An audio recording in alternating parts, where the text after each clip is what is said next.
Hello, everyone, and welcome back to another episode of the Big D podcast on Spunky Spectrum Sports Network. I am Alex, and with me, as always, is Dylan, the Big D himself. How are you doing? How are you doing today? I'm fine, Alex. It's Wednesday, September 1st, and you know what that means. The NFL season's just around the corner. Just around the corner. It's Christmas to me, man. Football off season is the longest time of the year, every single year. And like I said, I feel like a kid on Christmas when when preseason ends and regular season's just about to kick off. It's like that buzz of excitement right before the season starts. You're just over the preseason hump, but we haven't got official kickoffs yet. But they're coming fast, and I can't wait. Yep, you know what that means. September brings the new NFL season, brings a lot of excitement, or in some cases, brings a lot of expectations. Although if you're the Houston Texans, it might bring a lot of misery, but we'll see how that goes. Yeah, that is very true about the Texans. Fortunately for Dolphins fans, we capitalized off the Texans' misery last year. So In more ways than what the past couple of years. you're right about that. Thank you, Bill O'Brien. We'll take that. Thank you very much. But with regular season kicking off, just coming up, this is prime time fantasy football draft time. It's one of another. That's the other best part about the NFL season kicking off is it's fantasy draft time. Where every football fan gets to become a GM of a football team for a couple months going on in the season. And I'm a big fantasy player. I know you are too, and I feel like we can have some good conversation about a couple drafts that we've done recently, just as kind of the prime time of draft season is upon us, and maybe some guys we like and don't like throughout some drafts. So you wanna get started, Dylan? You want to tell me about maybe a team you've drafted that you like, or a couple players on that team you like? Last night I did my Yahoo fantasy draft and finally I got the number one pick in the league, and you know what that means. Yeah, I think number one is consensus this year. We got CMC going off at the top of pretty much every draft I've seen. And finally got him, and then in the second round got George Kittle. Of course, you know me, I love those tight ends, and I think there were 5 or 6 quality tight ends, and got Kittle. Yeah, that's I have a little fantasy football notes pad, and in big block letters on the top of the screen it says top tight ends are wide receiver ones, because I've in the past I've always been afraid to draft the top tight ends because I think, I might need a receiver here. But receivers so deep, you get a Kittle, a Kelsey, or a Waller. I mean, you're sitting at a receiver one right there, and there's still good depth at the receiver position to keep going. So I like that. I like that pick. Speaking of receiver, and then the next pick was Keenan Allen. Keenan Allen, I love him. It's a great pick. He, Justin Herbert is blossoming in front of our own eyes, it seems, and Keenan Allen, PPR league done. Mm-hmm. There you go. Oh, speaking of Herbert, with the very next pick, with the pick in the 4th round, guess who I drafted? Justin Herbert. Well, let's see. Keenan Allen needs a quarterback. Justin Herbert is the LA Chargers starting quarterback. Check. That's the strategy I try to employ as much as possible, is grabbing those little combo guys, especially quarterback receiver. You get why get just 6 points for a touchdown when you can get 12? I love it. Or 13, and if it's a 90-yarder, oh Lord. Oh yeah, I get those little bonuses. And then in the 5th round, I went DJ Moore. Okay. You know me, I think Sam Darnold's going to have a big year this year, and DJ Moore can absolutely fly. We disagree on the Sam Darnold aspect, but DJ Moore, I am a big fan of. So especially that'd be your receiver 2 with Kittle at tight end, correct? Yep. That's a pretty solid receiving core. I'm just saying, it's interesting because let me see if I You see, and then round 6, I drafted Trey Sermon. Only problem is the running back depth once you get past like round 5, round 6, it's like third poop. Yeah, running backs I mean, it's always kind of been like that where there's a you get through like the guys with you get through the guys with very limited problems or concerns. Then you get to the guys who have then there's a big range of guys who have a couple concerns, but you feel like they'll be able to work through it. And then there's the guys that are just like they are either in a running back by committee or they are a 2-down back or they're the 3rd down PPR guy. I mean, you see the guys who are 3rd down back, but or pass catching options out of the backfield like a Jamal Williams and just a plug in a guy who I like this year, but in PPR leagues. Well, like J.D. McKisson from the Washington football team. Right, exactly. Those kind of guys who you don't really want as your running back 1, running back 2. I mean, if you need to play him as a flex, maybe a guy like Kenyan Drake, depending on how big your league is. I mean, he's obviously not as featured as he has been in past roles, but in PPR leagues, I'm not a big fan of Josh Jacobs myself. I think no. I mean, I think he's on a decline, and it's been happening in front of our eyes pretty recently. So, I do put a little bit of stake in Kenyan Drake this year in PPR leagues, just because he might be the most talented back in the Vegas backfield. And if Josh Jacobs does get hurt, I think people who drafted Kenyan Drake late enough, might get a little bit of a reward if that ends up happening. But you sure Jalen Richard wouldn't break into the backfield? Jalen Richard would. He would definitely. I mean, whenever I feel like when people are playing fantasy, they kind of look at it from the perspective of, oh, well, I'm going to draft this guy's backup because if the starter gets hurt, then it's the backup's job to share, where it's the backup's job. I mean, he's going to be getting all the carries, but then some people don't quite realize that if a starter gets hurt, the backup was a backup for a reason, and they typically have a couple other guys who might be more likely to form a committee than just giving the starting job to the backup. So, there's a lot of working pieces, especially when an injury happens to the number 1 guy. And then afterward, I drafted Jamal Chase. Yeah, true. He's got a little case of the dropsies, but I'm not worried about it. And then Brandon Cooks.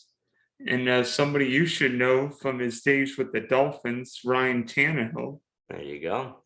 Is my quarterback 2 when Herbert's on a bye week. Then Gerald Everett, Marvin Jones, Michael Carter, Carlos Hyde, the New England defense, and then my last pick, Justin Fields. Andy Dalton's not starting the whole year in Chicago. If he is, I'll pull out my hair. Yeah, no, Justin Fields will definitely see the field, you see what I did there. But no kicker league. You guys eliminate kickers? No kicker league. Gotcha. Yeah, that's I like that team. I mean, who's your favorite player on your bench that you might have gotten one of the later rounds that you think has potential to either crack into your lineup or be a sleeper candidate this year? Marvin Jones. Marvin Jones. I agree with that. I mean, from what I've seen with the Jaguars, Trevor Lawrence likes Marvin Jones. Yeah, I mean, Marvin Jones is always, I mean, I remember when he was with Detroit, man, especially in PPR leagues, he would always be a guy to target because, I mean, he was just reminding me kind of like a Jarvis Landry guy. He gets the catches across the middle. In PPR, he's almost a lock for at least 6 or 7 points just on catches alone, it seems like. I mean, I remember Stafford especially loved to get the ball for him, so he's the ball to him, and especially with a rookie quarterback, I feel like Marvin Jones can be a safety blanket for him almost, where get the checkdowns across the middle, or just bring up those PPR numbers. So I like that pick a lot. Hold up, excuse me. I've got to make another pick in my sleeper league. Dallas Goedert, Rob Gronkowski, and Mike Gesicki on the board right now. Who should I take? Who was the first one? Dallas Goedert, Gronk, and Mike Gesicki. Uh, I think it's between Goddard and Gesicki. You know, Gronk obviously is Brady, but that tight end room is so complicated. I think And that whole he's, receiver room might be. yeah, honestly. Um, you know, Gesicki, I think Tua is primed for a breakout year. I know Gesicki was a big one of his one of his favorite targets. Philadelphia, you got Jalen Hurts. Zach Ertz is pretty much fantasy football history. It seems like these days. I think Goddard Goddard has definitely stepped up. I mean, I would probably go. I don't think you could go wrong between Goddard and Gesicki. I would pick Gesicki based off bias, and I think they're just about even to where I wouldn't be upset either way with them. Well, Mike Gesicki has found a new home, at least in All right, that league. I'm glad we're on the same page there. Yeah, so now we switch from my leagues to your leagues. And how many leagues are you in? Um, I have two teams drafted right now. I will have at least 5 or 6 teams at the moment. I think it's about 6 right now, but So you're going to be having fun Labor Day weekend doing all these fantasy football drafts. yeah, you know, I love it. I love being in different leagues. It's hard for me to say no when people ask me to join their fantasy league. So, you know, it makes Sunday mornings a little hectic, but you know, we get through it. So I will start. Let me see. We've got a 2 running back, 2 receiver, flex, tight end, defense, kicker, quarterback, 2 IR spots. So I started my first pick. I had, what was my pick in that draft? 7th. So mid back end pick, 10-team league. I prefer to be up near the top this year, but with 7, as we were just talking about taking high quality tight ends early, Travis Kelce was on the board. Didn't love the receivers on the board, or I mean the running backs on the board at the time. So Travis Kelce was my first pick in this draft.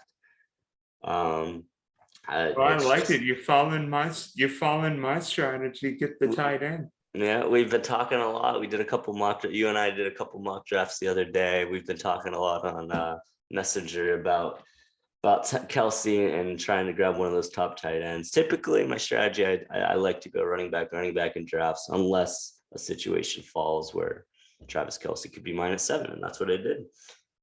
Second pick, I went running back. I made sure to get running backs covered, especially since Kelce was my first pick.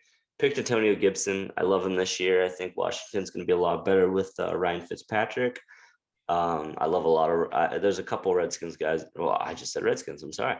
That's not their team. There's a couple Washington football team guys that I've got my eye on this year, and guys I'm trying to leave. A couple guys from that team I'm trying to leave as many drafts as possible with. Antonio Gibson is one of them, so he's my RB1. My second pick, I believe, was James Robinson. Went from when he got a guy from up there in Jacksonville. You know, obviously the Travis Etienne news wasn't very good for him in the offseason as far as fantasy goes, but unfortunately for Jaguars fans, unfortunately for Travis Etienne, he will not be on the field this year. So I'm happy taking James Robinson as my RB2. Moved on to Justin Jefferson as my receiver 1. Only that's from all the mock drafts and all the leagues and the 2 leagues I've done so far, I hadn't landed Justin Jefferson in any of them. You know, having Kelce as the receiver 1, or pretty much as my receiver 1, I was okay taking Jefferson in the 4th round as my first receiver off the board. And then I either went I have Myles Gaskin sitting in my flex right now. I also have Julio Jones. I believe I drafted Julio Jones before Myles Gaskin. I know you're not a big fan of Julio Jones this year, but you know, with AJ Brown on the other side, they're not going to be getting the cover. The defense is not going to be able to focus on only one of those guys. So I think Julio Jones, even though he's getting older, he's got a solid quarterback with Ryan Tannehill this year. He's got a great receiver who on the other side of the field who can kind of take some of the pressure off him. He doesn't have to be the ultimate focus every single play. So as my receiver 2 behind Jefferson and Kelsey, I'm okay with Julio. And then moving on, we start getting into my bench. I've got T. Higgins as my first guy on the bench. I'm happy with him as my third receiver, fourth pass catcher behind Kelsey. I've also got picked up a couple PPR running backs. I try and fill my bench with a decent amount of running backs. I've got Kenyan Drake. We just talked a little bit about. I gave my reasons for him earlier. You know, he wasn't a lot of great running backs. We were kind of in the running back dead zone there. So went with him just based on talent and potential if Josh Jacobs goes down. Another guy I just talked about, Jamal Williams. You know, it's wonder why I'm talking about these guys, because I'm drafting them. And the guy that you just picked about 30 seconds ago, Mike Gesicki, is my tight end too. I wasn't going to draft. I with having Kelsey, you know, I didn't really think I needed to grab that high up tier of a tight end as my tight end too, but I didn't really. I kind of went with best player available there. I didn't love the running backs and receivers that were available, and you know, I saw Gesicki and I felt maybe it could be trade bait. I actually forgot to say my quarterback. I don't remember which round I drafted him in, but Justin Herbert, the guy that you have with Keenan Allen. I've got Justin Herbert going for me as well. And just a couple guys. And probably one of my, after Gesicki, my next 2 picks were a couple deep receiver picks I really like this year. Curtis Samuel, like I said, there's a couple Washington guys that I've got my eye on this year. Curtis Samuel is one of them, and Michael Pittman Jr. for Indianapolis. You know, who knows what's going on with T.Y. Hilton this year? You know, if Carson Wentz can stay healthy, Michael Pittman Jr. that late was, I thought, a steal. You know, I love Pittman this year. Hopefully, if Wentz can A, stay healthy, and B, get himself out of COVID jail. Yeah. Yeah, so I drafted Pittman 134th overall. Nice. And yeah, I love the receiver depth on the team. I actually threw a late pick at Michael Thomas. We have an IR spot, so he's not taking up a spot on my bench. And who knows? I mean, you know, no one really knows what's going to happen with Michael Thomas this year. He's probably not going to do much, but I figured I may as well keep him. We've got 3 IR spots in this league, so. The second my draft finished, I moved him to IR and I picked up David Johnson off free agency or off waivers just to fill the extra spot. But I figured, who knows, if Michael Thomas does come back, build some chemistry with Jameis Winston, and maybe starts looking at least similar to the Michael Thomas of old, could be a nice little addition for a playoff run. So we'll see. Could be a nice plan B. Yeah, you know, who knows? I mean, I figured if he can sit on my IRR the whole season if he has to. So it's not like he's taking up a roster spot. And then I got the Colts defense and Jason Sanders for special teams. But you always take the Dolphins kicker. Yeah, look at the numbers last year. He was a great fantasy kicker. He's practically automatic. It seems like, he barely missed any. I think he missed 1 or 2 field goals last year, maybe. His range is ridiculous. His 50-yard field goals look just as easy as his 40-yard field goal. So, I'm a big fan of Jason Sanders this year, and I always pick defense last. I've always streamed defenses in fantasy. I'd rather get extra depth on my bench and go with weekly streams on defense. You know, Indianapolis was the best defense available at the time, but I won't be afraid to drop them for a team going up against the Jets or going up against, you know, some of these weak offenses. I got New England's defense in the 14th round of my draft last night. Yeah. You could do worse than having Bill Belichick's defense. Absolutely. You know, the one exception is with defense and kicker. It's obviously every position in fantasy is important, but I think those are the bottom 2 as far as importance. So, you know, I'll try and pick Dolphins defense, Dolphins kicker, just to have a little bit of flair on the team represent the boys. But you know, it's defense and kicker are not positions I put too much weight in. That's for sure. Maybe if you could get a Justin Tucker, but other than that, Right. I wouldn't worry. Yeah. So you want to move on to another one of your leagues? Oh yeah. I've got a. Let me see if I can get that best ball. Yeah, I think I can get that best ball league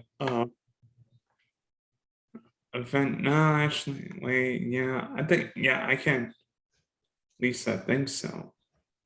Oh, is it because you're in the middle of a draft? Oh yeah, no, I got it. Okay, perfect. I got my best ball draft here. It's a super flex, so 2 quarterback league. Yeah, 2 quarterback league. I think 2 running back, 2 flex, a tight end, and 2 flex. So they're So is one of the flex the super flex as making it the it's two, second quarterback, or is it? 2 flex positions and 1 super flex position. Gotcha. Okay. And I got the #1 pick in this league. And guess who I took? Well, considering Superflex, I think Superflex leagues are the only leagues that Christian McCaffrey might not be the consensus #1. I think I already know the answer. I think you told me when you drafted him, but I'm going to say Patrick Mahomes. You would be correct. All right. Yeah, we've also talked a lot about Patty Mahomes just in previous podcasts or just you and me having some conversations. But I mean, if you're in a 2 quarterback league, you got to grab one early, and why not just throw the #1 pick at the #1 guy? It seems like, and I don't think anyone's going to question you for considering Patrick Mahomes as the #1 quarterback in fantasy football. So I think you did well there. And then round 2, I got Austin Eckler. Yep, love me some Austin Eckler. Is it Round, full PPR? I'm not even sure what the league is. I think Gotcha. so. And Gotcha. then round 3, I drafted Stephon Diggs. Okay. And then round 4, I drafted my guy Trevor.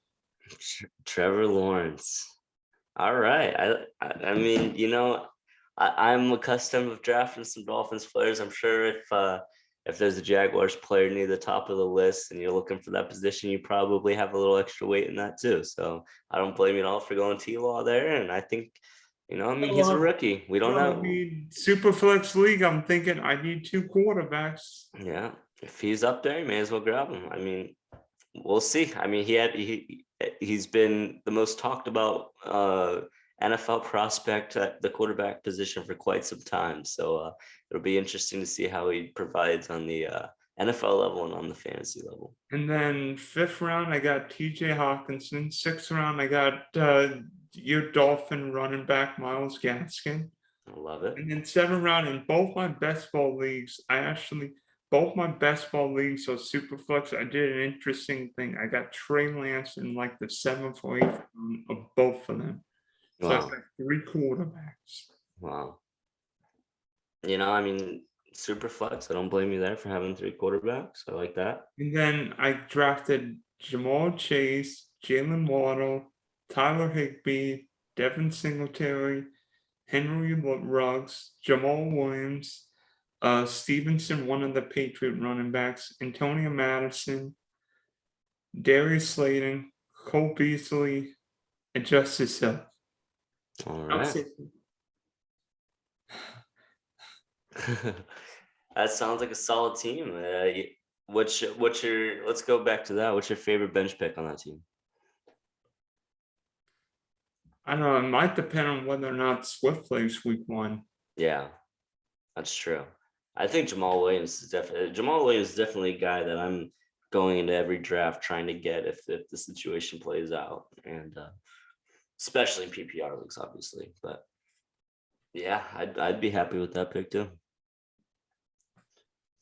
Yeah. Go ahead. No, you can go. I was gonna. No, you go. You go. All right.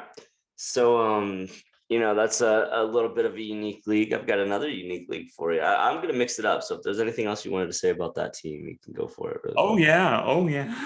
All right. I want to hear this. I want to hear this. Yeah. So This guillotine league. My buddy sent me a text not too long ago. He said, "Hey, his brother invited him and said he wanted to start up a guillotine league." I'd never heard of it really before, but I guess it's been kind of circling on social media. It's they take out head to head. It's all points based season, and team to finish in last place each week gets eliminated.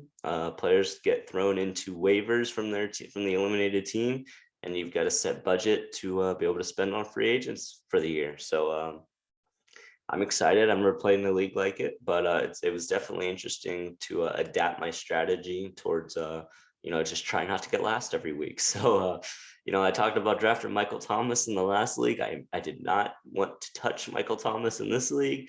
A guy who's probably going to miss at least the first 5 or 6 weeks of the year. Is probably not a guy that I want on a team where I will be eliminated. I could be eliminated by then. So got the 4th pick in this draft. It's also half PPR.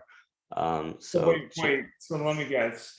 4th pick, half point PPR. So the top 3 picks for. Let me see if I could get the top 3 picks. Okay.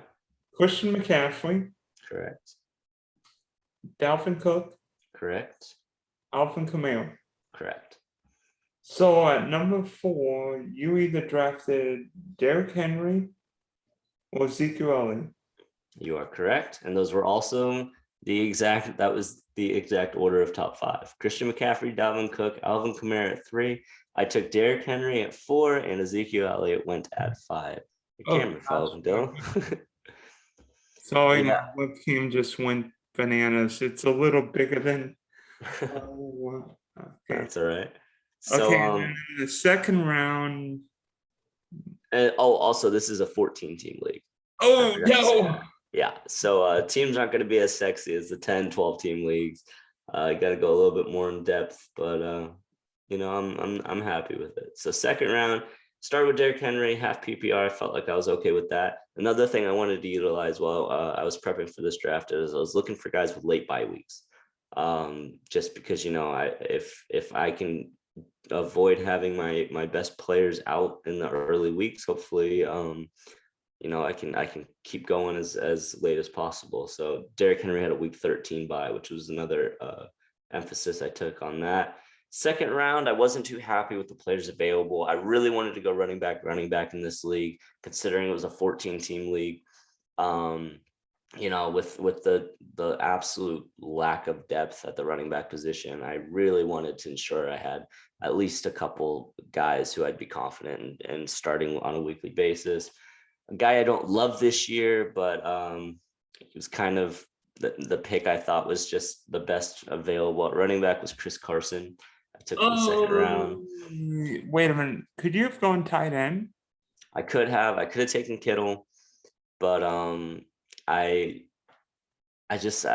was between Chris Carson and James Robinson for me. David Montgomery was also there, but I'm not a big fan of David Montgomery this year just because I don't really like the Bears. I think they'll be better if Fields comes in, but Montgomery scares me a little bit.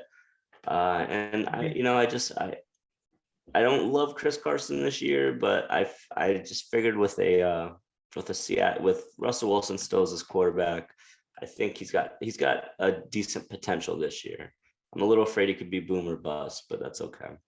Be honest, if I were in your shoes there, I would have gone Kittle. I would have said, I'm getting running back, tight end. And I'm like, I'm getting the best running back and tight end I can.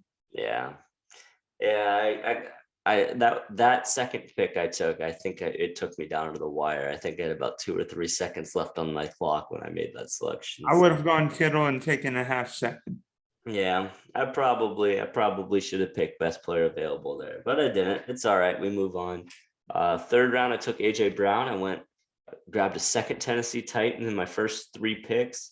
I was happy with AJ Brown there. I mean, obviously Julio's there. It might take a little bit of attention from him, but he's still a great receiver. I'm still happy with him as my receiver 1. So wait a minute. If you drafted Derrick Henry and AJ Brown, I'm sure Ryan Tannehill is somewhere on your team, right? Well, you're getting ahead of myself, Dylan. But yes, the 7th round pick for my fantasy football team was Ryan Tannehill. Okay, I'm sorry. We skipped a couple picks. That's all right.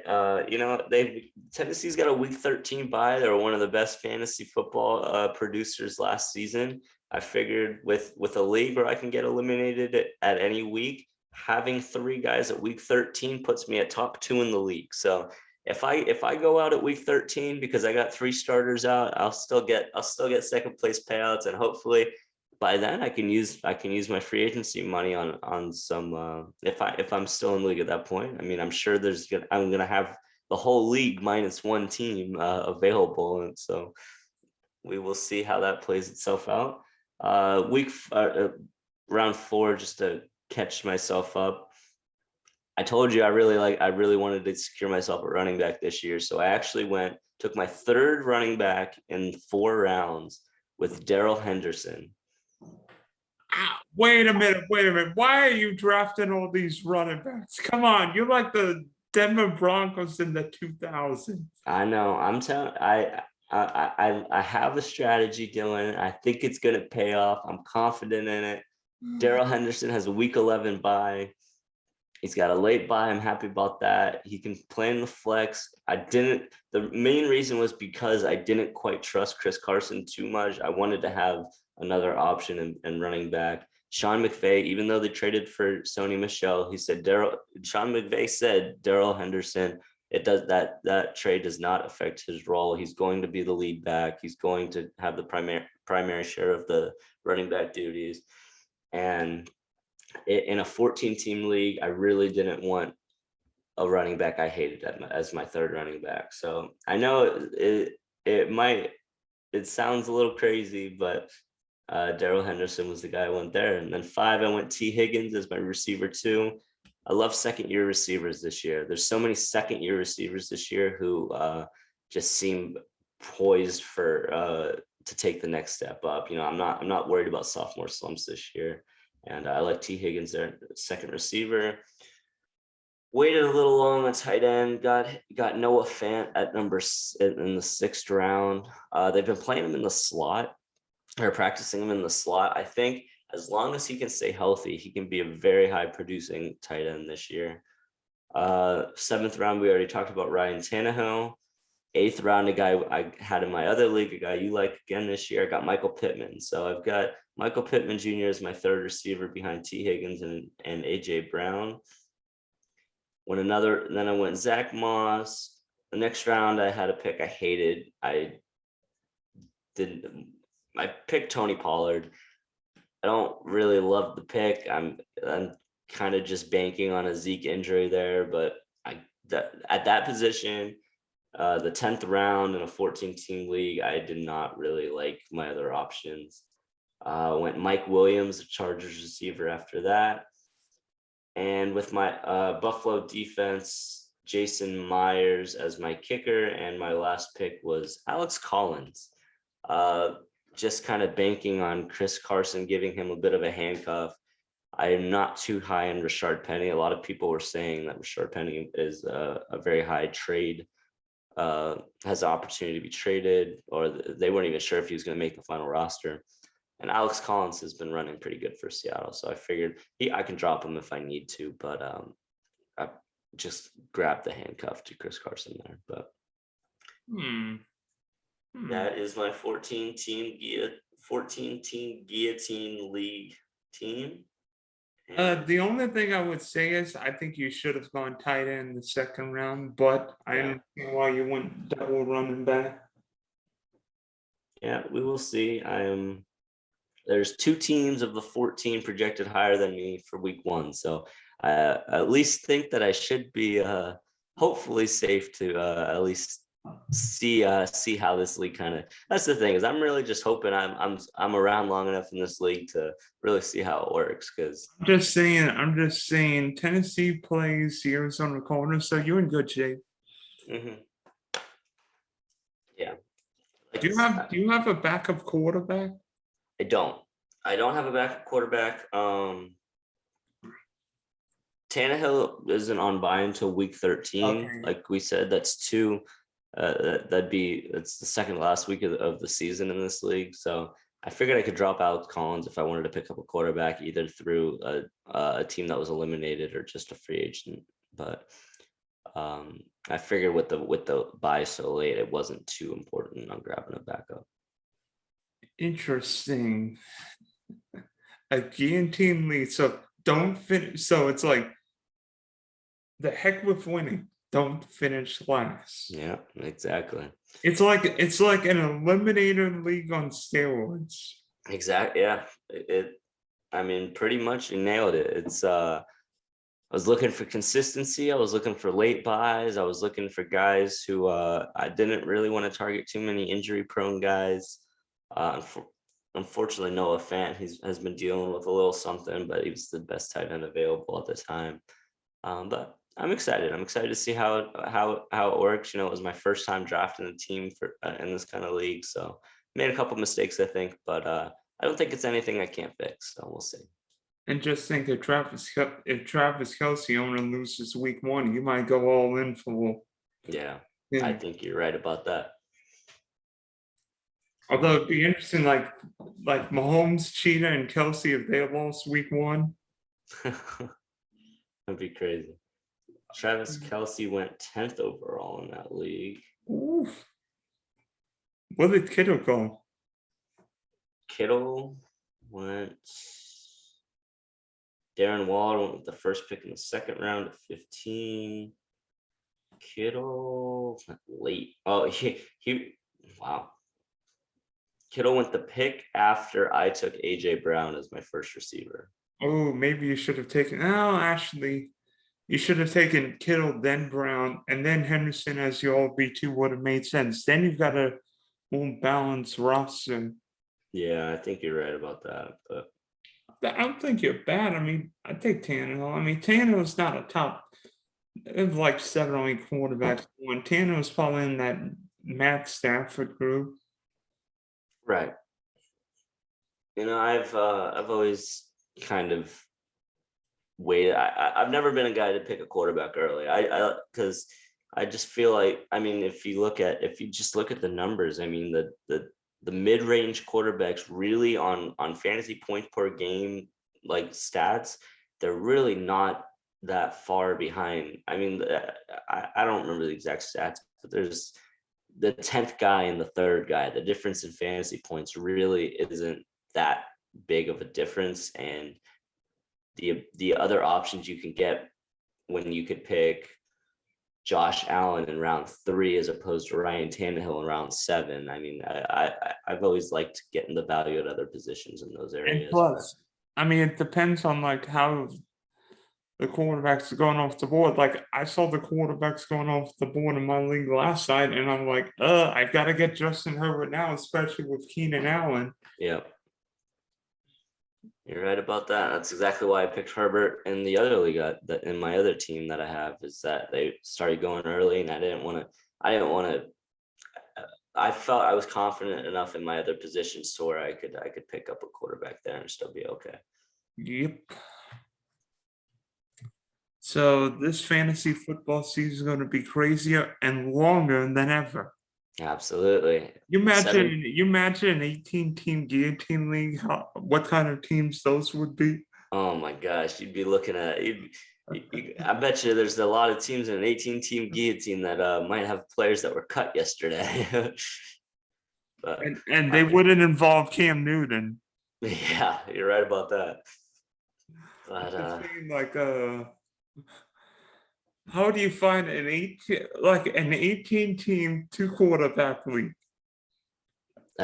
I mean, someone's gonna end up with a couple quarterback options. I'm sure Justin Fields and Nick Foles will be on some teams. I'm sure Trey Lance. Trey Lance, yeah, exactly. Who else do we got? I mean, it was New England, but Bill Belichick made that decision already. So I guess Cam Newton's probably not getting drafted. Here's something I was interested in looking up. But I'm not too sure. Say you're in a 2-quarterback league. Would you, with your last pick of the draft, take Deshaun Watson? No. No, you don't think he's gonna see the field at all this year? No point. Right. No, I wouldn't either. It's just I thought it was interesting. I looked it up on Twitter. I searched the Deshaun Watson fantasy on Twitter the other day just to see if anyone was picking him, and a couple people have picked him in the last round. But I think I think you're probably right about that. I don't know if even if he gets a trade, there's probably going to be a suspension of a decent amount coming for him. So I'm just saying if there's a trade, it's to one team and one team only, and you wouldn't be happy about it. no, I don't want to talk about oh my God, I almost said Cam Newton. I don't want to talk about Deshaun Watson coming to Miami. That's been discussed too much this offseason. Brian Flores told the team yesterday that Tua is their guy, Tua is our quarterback. Ignore the rumors. This is the guy who's going to be leading us out on Sundays this year. So Deshaun Watson is not going to the Miami Dolphins. I know that the story has been kind of recirculating from the last couple of days, but there's no legitimate source coming from that. There's no source from the Dolphins locker room. It was nothing that any of the head honchos said or anything. It's just a journalism trying to get a story going. But if the Panthers want him, they can have him. I know that they were thrown into that article as well, but Deshaun Watson's not going to be a Miami Dolphin. You can put your money on it. At least this year, right? At least this year, but I don't. After Tua plays how well he's going to play this year, I think Deshaun Watson will be maybe a step down. I said it. I said it. Oh, well, if you want to hear more about Big D, chime in from this point on. Every week we will have a discussion on the Big D podcast. And next week we'll talk season opener. Alex's Miami Dolphins are in New England, while my Jaguars get to face the Deshaun Watson-less Houston Texans. Yeah, I can't wait. It's going to be fun. Football season started. I can't wait to be talking to you every week about, what's been going on the gridiron. So I can't wait, Dylan. We'll get your shoulder pads in. You ready for week 1 next week? I'm ready for week 1. Mac Jones ain't going to know what's coming. I think Xavier Howard's going to be the number 1 receiver for the New England Patriots next week. What? I thought it was going to be Jacoby Myers. We'll see about that. All right. Thank you for hopping on, Alex. And if you really like this episode, please subscribe, like, and share the Spunky Spectrum Sports YouTube page. And we'll see you next week. Thanks again, Dylan.